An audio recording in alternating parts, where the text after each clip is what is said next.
No último domingo, nós vimos Paulo contando aos Gálatas sobre uma experiência marcante do seu passado, para testificar o evangelho que ele estava pregando, que ele estava defendendo. Você lembra disso? Estamos no meio da nossa série de exposições em Gálatas, e entre os versículos 1 ao 10 do capítulo 2, ele fala que a igreja de Antioquia já tinha passado por aquilo que os Gálatas estavam passando, que era o quê?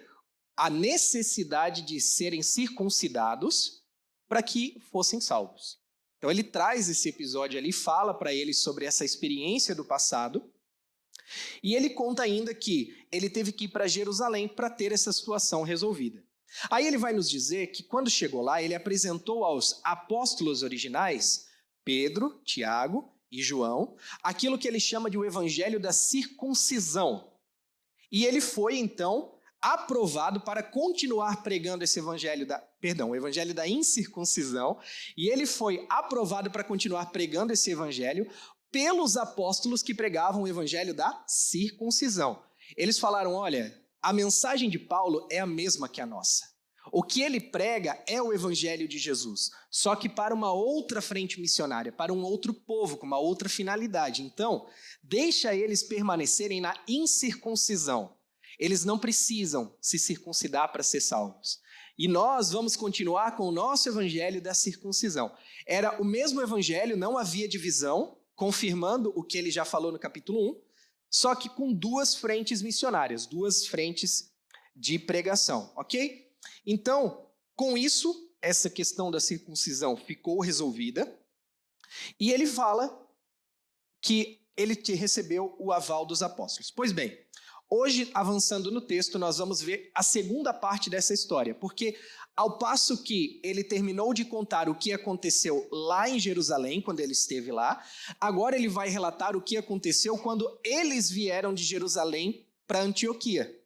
Primeiro ele foi resolver uma questão e agora Pedro vem para Antioquia visitar Paulo e acontece ali uma situação que agora ele vai contar para nós. Você entendeu que antes ele foi? Agora eles vieram. E é isso que a gente vai aprender no texto de hoje. Então se preparem, irmãos, porque você vai ver Paulo tendo um enfrentamento muito severo, muito duro com Pedro.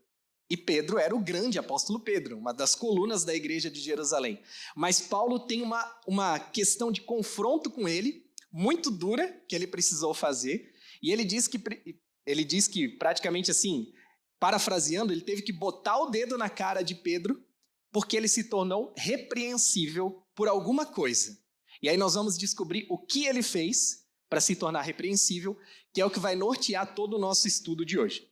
Vamos lá para a palavra de Deus? Vai para Gálatas 2, versículo 11. Hoje nós vamos ler do 11 ao 14, apenas 4 versículos, ó. Gálatas 2, do 11 ao 14. E nesse pequeno trecho aqui da palavra, a gente já vai poder aprender muito do que aconteceu. Vamos lá.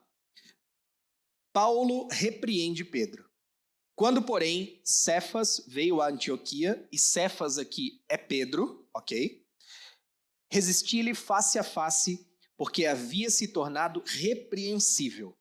De fato, antes de chegarem alguns da parte de Tiago, ele comia com os gentios. Quando, porém, chegaram, ele começou a afastar-se e, por fim, separou-se, temendo os da circuncisão.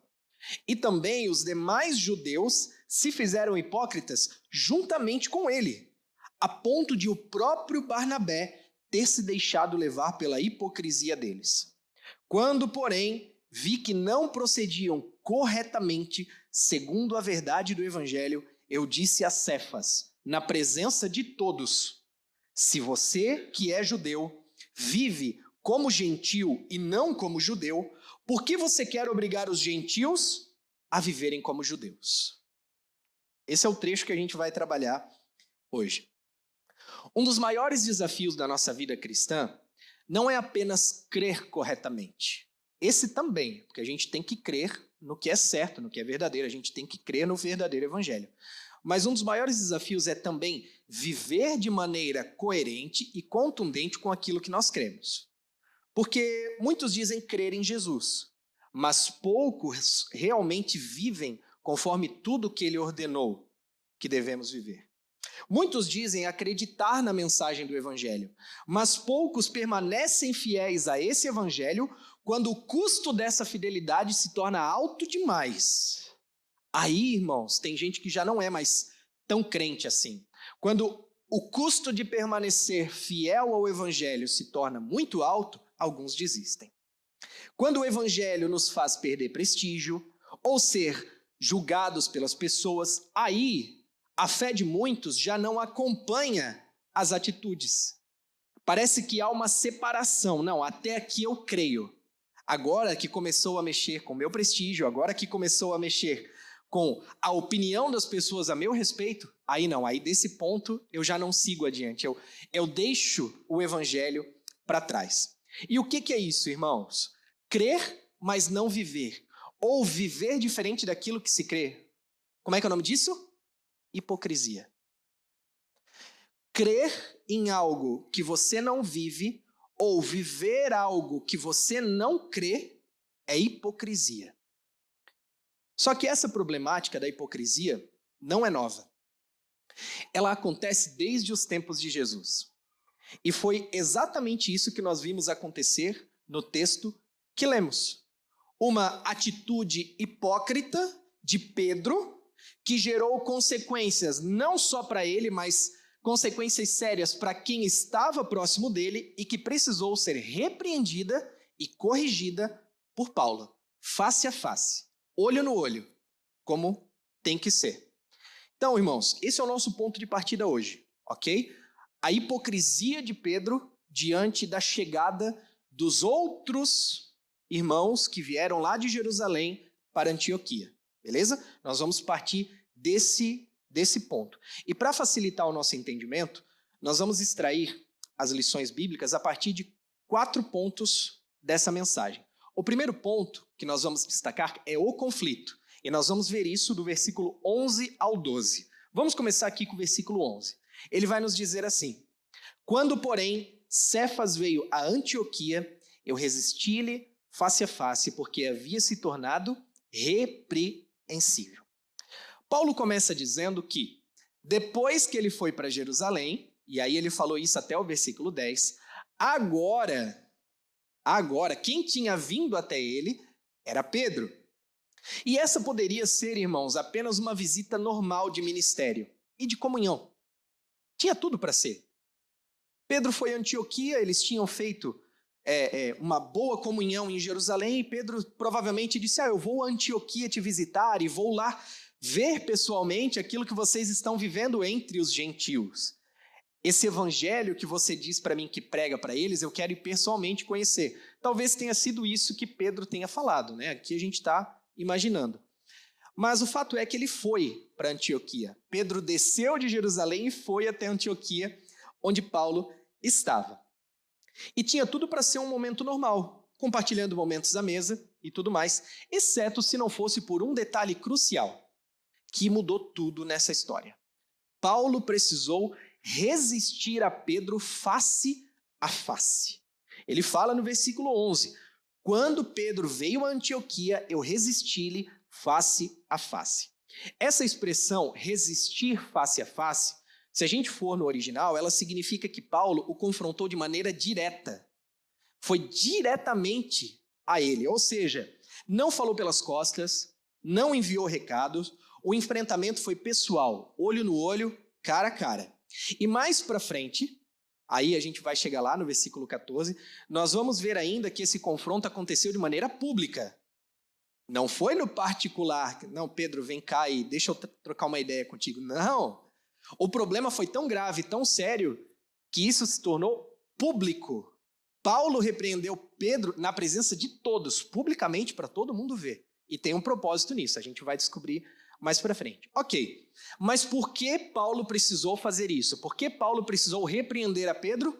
Porque ele se tornou repreensível, ou seja, Pedro se tornou alguém cuja atitude não estava mais de acordo com o padrão correto. Pedro se tornou alguém cuja atitude já não acompanhou a fé. Pedro agiu com hipocrisia e se tornou passível de ser repreendido e corrigido. Agora, perceba em um detalhe.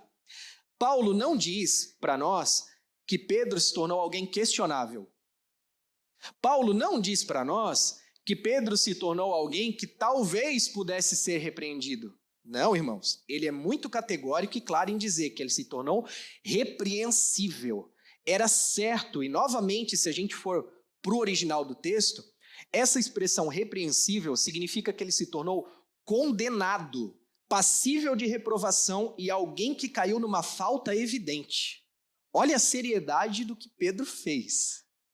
Para Paulo dizer que ele se tornou condenado é porque já não tinha mais o que fazer, ele já tinha errado, ele já tinha cometido erro e esse erro não tinha mais conversa, só cabia a repreensão. Mas afinal de contas, que atitude foi essa? O que Pedro fez que se tornou assim tão grave a ponto de gerar essa reprovação? A gente sabe que foi a hipocrisia, mas que tipo de hipocrisia? Vamos para o versículo 12 para a gente poder agora acompanhar o desenrolar dessa história. Versículo 12 nos diz assim, ainda dentro do primeiro ponto do conflito, tá? Estamos entendendo o que aconteceu. De fato, antes de chegarem alguns da parte de Tiago, ele comia com os gentios. Ele quem? Pedro. Então, antes de chegar alguns da parte de Tiago, ele comia com os gentios. Quando, porém, eles chegaram, começou a afastar-se e, por fim, separou-se, temendo os da circuncisão. Vamos entender um pouquinho melhor essa história aqui. A igreja de Antioquia, ela era uma igreja viva, vibrante, era uma igreja revolucionária, por assim dizer. Foi a primeira igreja onde judeus e não judeus, que são os gentios, que a Bíblia vai dizer, conviviam em pé de igualdade, irmãos. Ali não tinha, eu sou judeu, então eu estou acima de você. Todos eles eram iguais. Então, essa forma comunitária em que eles viviam foi revolucionária para a época. Pensa, né? Era o início da igreja, né, irmãos? Hoje, a gente trazer isso para o nosso contexto é até meio desnecessário, mas antigamente não, ainda havia muita separação. Não, eu sou judeu, você é gentil. Hoje não mais, e graças a Deus por isso. Mas então essa igreja de Antioquia era revolucionária por esse ponto. Não havia diferença, todos eram iguais, viviam em pé de igualdade, comiam juntos, compartilhavam a mesma comunhão, sem a exigência que os gentios, então, seguissem os rituais da lei judaica, como o da circuncisão e as leis alimentares. E de curiosidade, a igreja de Antioquia também foi a igreja onde os crentes foram chamados de cristãos pela primeira vez. Foi lá nesse lugar, lá nessa igreja. Isso está relatado em Atos 11, no versículo 26. Então, o que acontece? Inicialmente, Pedro chegou em Antioquia, abraçou essa liberdade que eles tinham lá, sentou-se à mesa com os gentios, partiu o pão, comeu com eles, participou da comunhão com eles, e no contexto judaico, você comer na mesa de alguém é o ápice da comunhão que você pode dizer, o ápice da aprovação. Nós dizemos assim, cara, nós estamos juntos até o fim. É você sentar na mesa de um judeu e você comer com ele. No contexto deles é isso. E ele fez dessa maneira porque ele entendia que em Cristo não tinha mais diferenciação, não tinha mais barreiras que separavam judeus e gentios, eles eram iguais. Lembra que no versículo, um pouquinho atrás, Paulo teve em Jerusalém e recebeu a mão direita da comunhão de Pedro, Tiago e João? Está lá no versículo 9. Pois é, Pedro tinha entendido essa questão. Ele estendeu a mão para Paulo, a mão direita da comunhão, ou seja, nós estamos juntos, cara. O teu evangelho é o meu evangelho. A tua pregação é a minha pregação. A tua fé é a minha fé. Não tem diferença entre nós. Então, quando Pedro foi a Antioquia, ele começou a vivenciar essa liberdade, experimentar aquilo que antes ele avalizou e disse, esse evangelho é o certo. Agora ele foi para lá experimentar. Porém, irmãos, o que acontece? Esse comportamento de Pedro não durou muito. Não durou porque Paulo vai nos dizer que tão logo alguns irmãos da parte de Tiago chegaram em Antioquia, o que ele fez? Começou a afastar-se e, por fim, separou-se. Por causa de quê? Porque ele ficou com medo, temendo os da circuncisão. Peraí, isso é muito sério. O que Pedro fez aqui é muito sério, irmãos. Pedro, ele antes partia o pão com os gentios livremente. De repente, a sua postura e a sua atitude mudou. Quando outros homens da igreja de Jerusalém chegaram, ele simplesmente começou a se afastar daqueles irmãos que ele sentou na mesa há pouco tempo atrás, poucos minutos, poucas horas atrás, poucos instantes ele estava sentado com os caras e de repente ele, meu Deus, o pessoal de Jerusalém chegou. Tem uma turma que é ligada a Tiago e chegou aqui em Antioquia. Então, a Bíblia diz que ele começou a afastar-se e por fim se separou, porque ficou com medo desses caras. Deixa eu tomar uma água.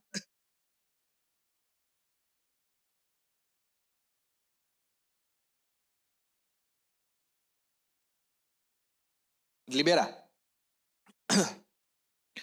Então Pedro se separou, se afastou e se separou totalmente porque ele ficou com medo.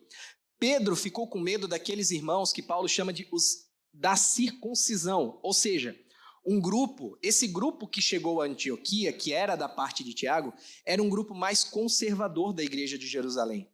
Um grupo que ainda insistia que sim, os judeus e os cristãos, os judeus e os gentios, ou seja, todos os cristãos, deveriam cumprir sim as tradições judaicas, inclusive a circuncisão. Por isso que Paulo linka os da circuncisão, porque eles defendiam isso ainda.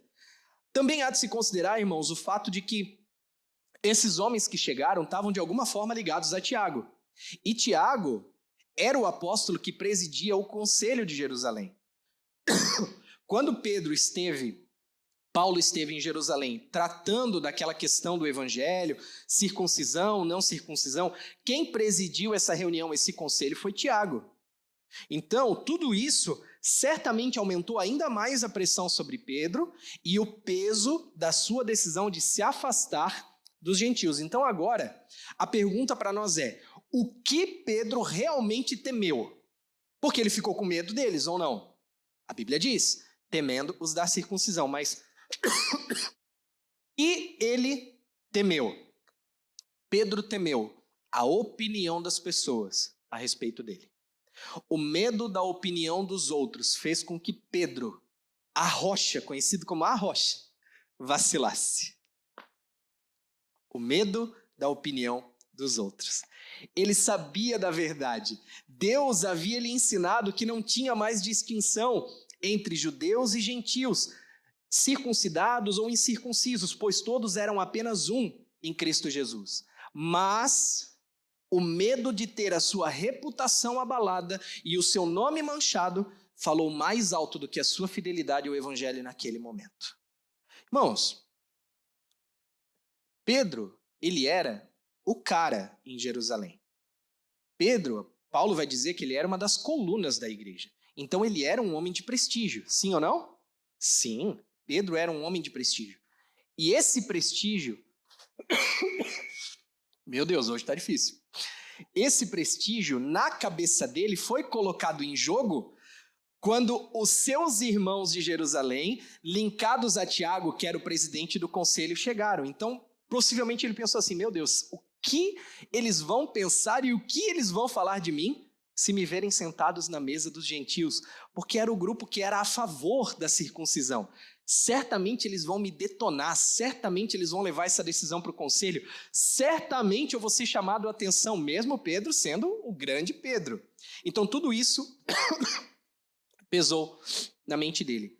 E com isso eu te pergunto, meu irmão, quantas vezes eu e você, por medo do que as pessoas vão pensar ao nosso respeito, acabamos nos afastando daquilo que sabemos ser o certo em Deus, diante de Deus, e nos vemos fazendo o mesmo que Pedro fez.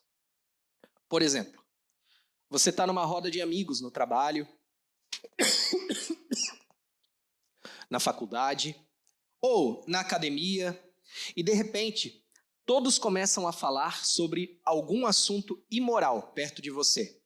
Um assunto que você sabe que não é condizente para um cristão falar, comentar, se envolver. De repente esse grupo que está ali perto de você, seus amigos, começam a falar sobre isso. Ou, quem sabe, até a zombar da nossa fé.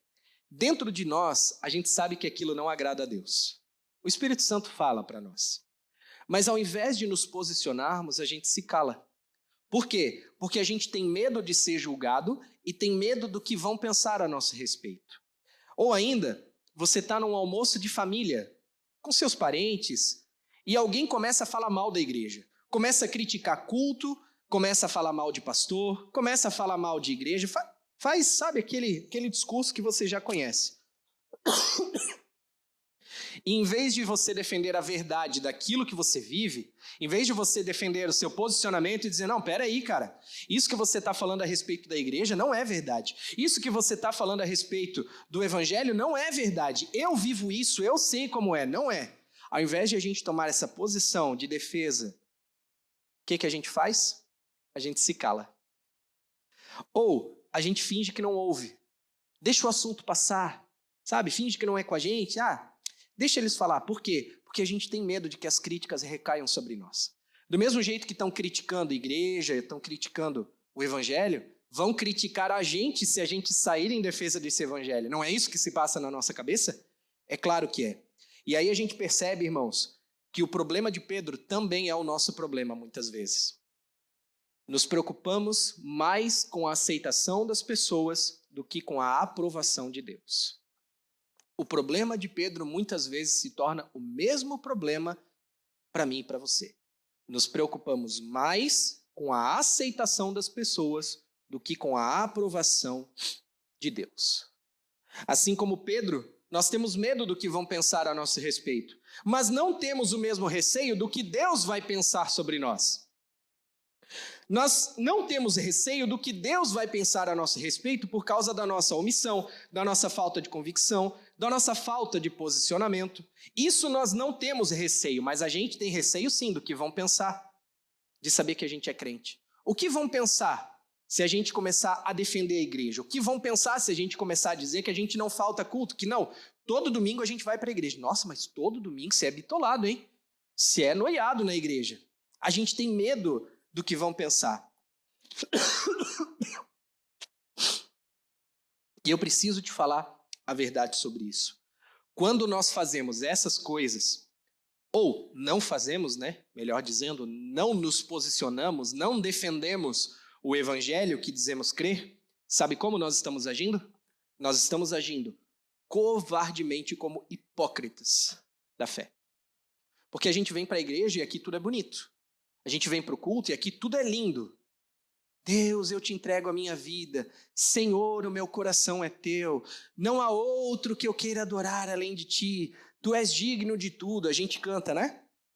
Mas e lá fora? Quando a afronta vem. E lá fora?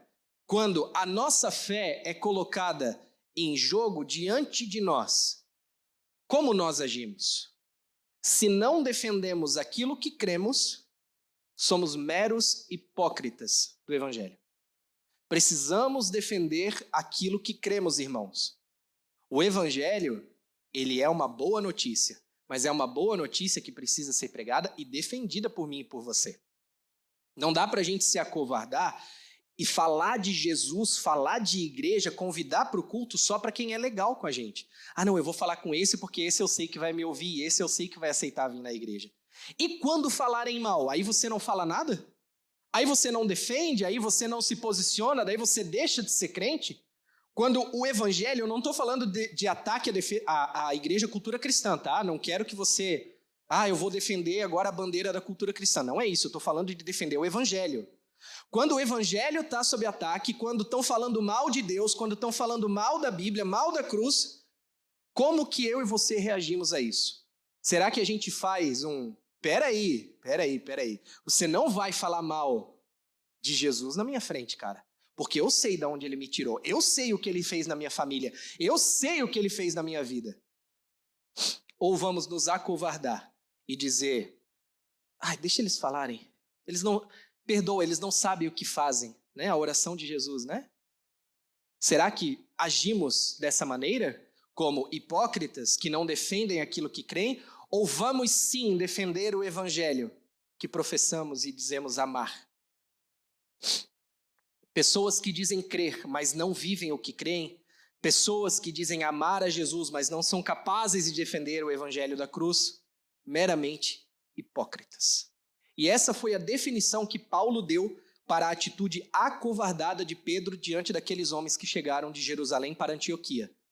Ele diz que Pedro foi hipócrita. E agora a gente vai ver isso no versículo 13, já indo para o nosso segundo ponto.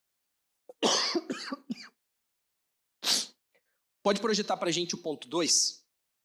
Isso. Agora nós vamos ver as consequências da hipocrisia de Pedro. E eu realmente não sei por que eu estou tossindo tanto hoje. Eu nunca tusso assim, né? Você acompanha aqui. Eu nunca tusso tanto assim, mas vamos lá, vamos em frente.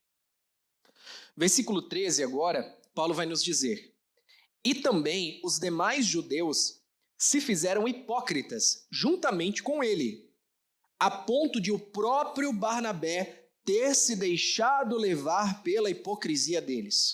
Você vê como Paulo não mede palavras aqui? Paulo, ele é categórico em pontuar que Pedro agiu como um hipócrita e, pior de tudo, que a sua hipocrisia foi contagiosa.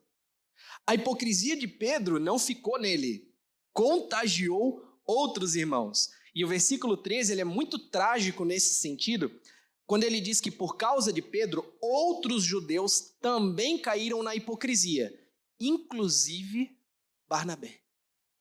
Quem era Barnabé, irmãos? Barnabé era o companheiro de Paulo. Barnabé é o cara que foi para Jerusalém defender o evangelho da incircuncisão com Paulo. O cara que andava lado a lado com ele. Barnabé é o filho da consolação. O homem que acreditou em Paulo quando ninguém mais acreditava. Pegou na mão dele e levou ele diante dos outros apóstolos. O cara que foi companheiro nas missões, conhecido por seu encorajamento e firmeza.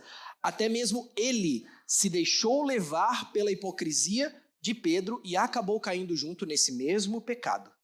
E aí você percebe que sim, de fato, aquilo que nós fazemos é capaz de influenciar pessoas ao nosso redor, tanto para o que é bom e positivo, quanto para o que é mal e negativo. Você tem essa influência natural dentro de você, irmãos, ok? Então, nesse sentido, esse texto nos dá duas responsabilidades. A primeira responsabilidade que o texto nos dá é: não seja um hipócrita diante do evangelho e alguém que arrasta outros junto para esse pecado. Veja que a incoerência de Pedro não parou nele, irmãos. Da mesma forma, quando você vive de forma incoerente com o evangelho, quando você não vive o que diz crer, ou quando você vive de uma maneira diferente do que a sua fé te diz, outros também podem ser influenciados pelo seu mau exemplo. Pelo meu mau exemplo. Eu estou me incluindo nisso e acabarem pecando junto com nós, no pecado da hipocrisia. Então, nesse ponto, a pergunta que a gente tem que se fazer aqui é: que tipo de influência a minha vida tem exercido sobre quem está ao meu redor? Será que a minha vida tem fortalecido ou enfraquecido a fé das pessoas que convivem comigo? Irmãos, não podemos ser hipócritas diante do evangelho. A gente tem que viver o que diz crer, na totalidade, não pela metade, não só o que convém, tudo. O evangelho é inteiro, o evangelho é completo. O evangelho não é uma parte que eu possa escolher o que eu quero e o que eu não quero. O evangelho é inteiro para mim e para a sua vida. E nesse ainda ponto, a nossa segunda responsabilidade é: não se deixe levar pela hipocrisia evangélica dos outros. Se você não vai ser o hipócrita que vai arrastar outros para a hipocrisia e para o pecado, não seja também quem vai se deixar influenciar pela hipocrisia dos outros, não é verdade? Barnabé era uma bênção, mas caiu junto com Pedro. E isso nos ensina que até mesmo os mais maduros na fé podem ser influenciados por o que é errado, irmãos. Ninguém está isento de cair. Ninguém. Mesmo que você tenha 30 anos de igreja, eu sou crente desde criancinha, quem está de pé, cuidado para que não caia. Você não está isento de cair. Mas para que isso não aconteça conosco, nós precisamos permanecer firmes na verdade de Cristo, resistindo à pressão de quem está vacilando, irmãos. Existem muitos hipócritas nas igrejas, sim ou não? Sim, mas eu e você não podemos ser mais um deles. Que eu e você, irmãos, vivamos uma vida cristã tão verdadeira e tão genuína que a gente não dê espaço, não dê brecha para nos tornarmos repreensíveis, como Pedro deu. Pedro era o cara, Pedro era uma bênção, Pedro era o apóstolo, era a rocha, uma das colunas de Jerusalém, da igreja de Jerusalém. Mas ainda assim, o grande apóstolo Pedro vacilou. Caiu na hipocrisia de, por medo da opinião dos outros, não defender o evangelho que antes ele dizia acreditar. Porque ele falou, eu acredito no evangelho da incircuncisão. Esse evangelho é o verdadeiro.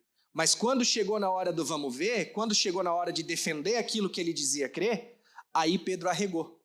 Aí Pedro afrouxou e se afastou, até o ponto de se separar dos outros, porque ele não queria manchar a reputação que ele tinha.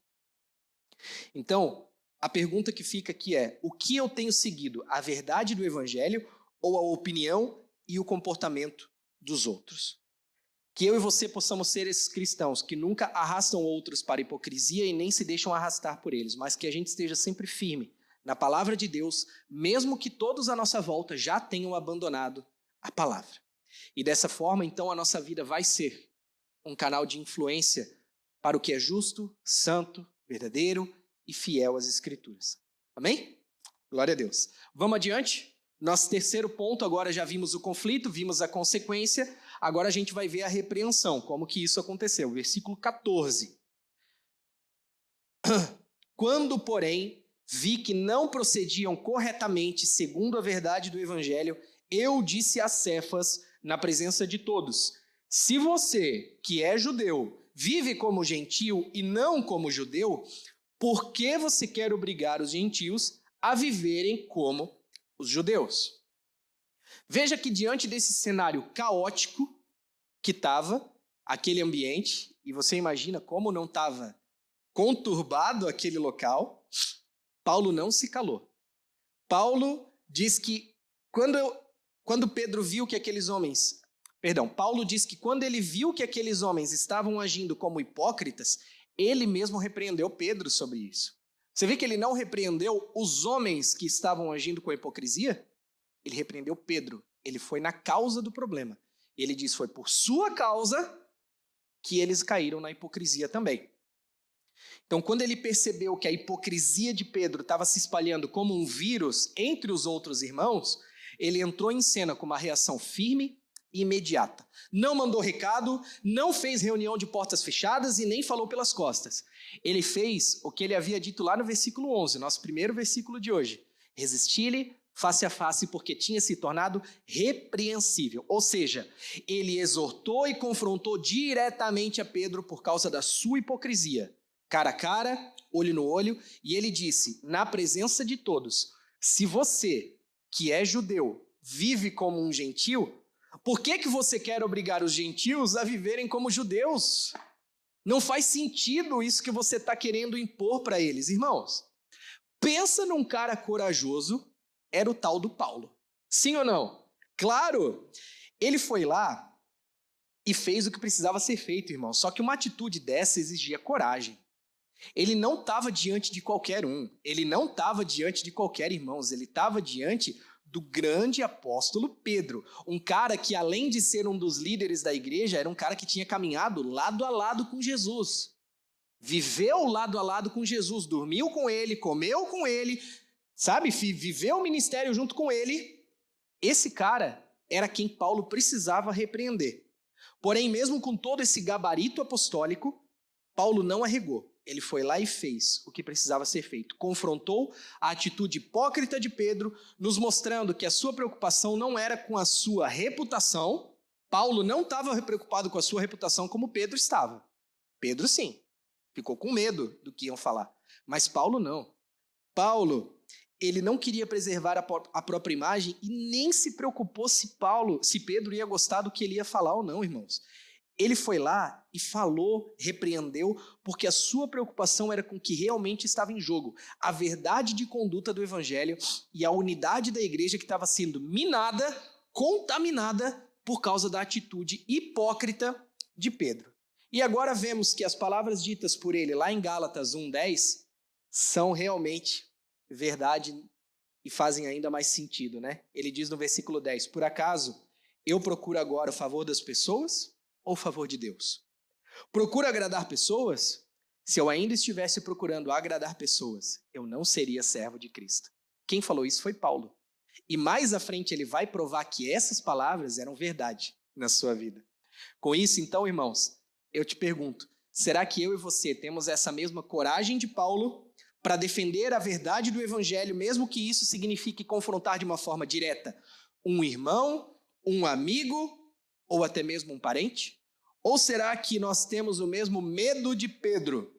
O medo de desagradar pessoas, medo do que as pessoas vão falar a nosso respeito, medo de termos a nossa imagem prejudicada, de termos o nosso prestígio arruinado? A verdade, irmãos, é que muitas vezes nós somos hipócritas como Pedro foi, pois na nossa covardia nós damos mais importância ao que pensam e falam sobre nós do que aquilo que Deus realmente pensa a nosso respeito. Mas não pode ser assim. E esse é o ponto da mensagem de hoje. A hipocrisia de Pedro muitas vezes é a nossa, mas não pode ser dessa maneira, porque se de fato nós cremos no Evangelho de Jesus, precisamos viver de maneira coerente com ele. Afinal de contas, não é diante das pessoas que um dia prestaremos conta da nossa vida e das nossas atitudes. É diante de Deus que estaremos e prestaremos conta. É diante dele. Então, irmãos, na hora de defender o Evangelho, na hora de defender a cruz de Cristo, não se preocupe com o que vão falar a seu respeito. Se preocupe com o que Deus vai pensar. Se você vai se acovardar ou se você vai se encorajar, como Paulo. Temos o medo de Pedro ou a coragem de Paulo. Por isso, não podemos deixar que a opinião dos outros roube a nossa fidelidade a Deus. E agora, chegando ao final dessa mensagem, precisamos responder a uma última pergunta que ainda ficou em aberto, mas que vamos esclarecê-la agora. A pergunta é: qual foi o critério que Paulo usou para avaliar a atitude de Pedro? Ele disse que Pedro foi um hipócrita, mas com base no que ele pensava, com base no que ele achava que era certo? Não.